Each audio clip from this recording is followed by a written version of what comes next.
গত ৫ আগস্ট আওয়ামী লীগ সরকার পতনের পর থেকে দেশজুড়ে ঘটে কিছু বিচ্ছিন্ন সহিংসতা। এর মধ্যে অন্যতম সম্প্রতি বাংলাদেশের সংখ্যালঘুদের উপর নির্যাতন। এসব সহিংসতার দাবিতে নানা গুঞ্জন ছড়াচ্ছে ভারতীয় বিভিন্ন সংবাদ মাধ্যম। দেশটিতে বিক্ষোভ হয়েছে হিন্দুদের নিরাপত্তার দাবিতে। এরই ধারাবাহিকতায় এবার বাংলাদেশে হিন্দুদের উপর আক্রমণ নিয়ে কথা বলেছেন মার্কিন পররাষ্ট্র দপ্তরের উর্দু ও হিন্দিভাষী মুখপাত্র মার্গারেট ম্যাকলিওড। ৬ ডিসেম্বর ভারতীয় সংবাদ মাধ্যম টাইমস অফ ইন্ডিয়ার এক প্রতিবেদনে বলা হয়েছে, অন্তর্বর্তী সরকারের প্রধান উপদেষ্টা ডক্টর মোহাম্মদ ইউনূস বারবার বলে আসছেন যে বাংলাদেশের সংখ্যালঘুদের উপর সহিংসতার বিষয়টি নিয়ে ভারতের সংবাদ মাধ্যমের খবরগুলো অতিরঞ্জিত। যদিও বিষয়টি এরই মধ্যে আবারও মার্কিন পররাষ্ট্র দপ্তরের আলোচনায় উঠে এসেছে। এ বিষয়ে বাংলাদেশ থেকে পাওয়া খবরের ব্যাপারে দপ্তরের পক্ষ থেকে আবারও গভীর উদ্বেগ জানানো হয়েছে।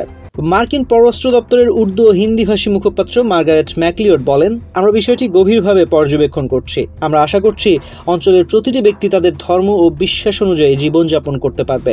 যুক্তরাষ্ট্র অব্যাহতভাবে বাংলাদেশের অন্তর্বর্তী সরকার সহ তার অংশীজনদের সঙ্গে বিষয়টি নিয়ে আলোচনা চালিয়ে যাচ্ছে। তানজির রহমান, বাংলাদেশ প্রতিদিন।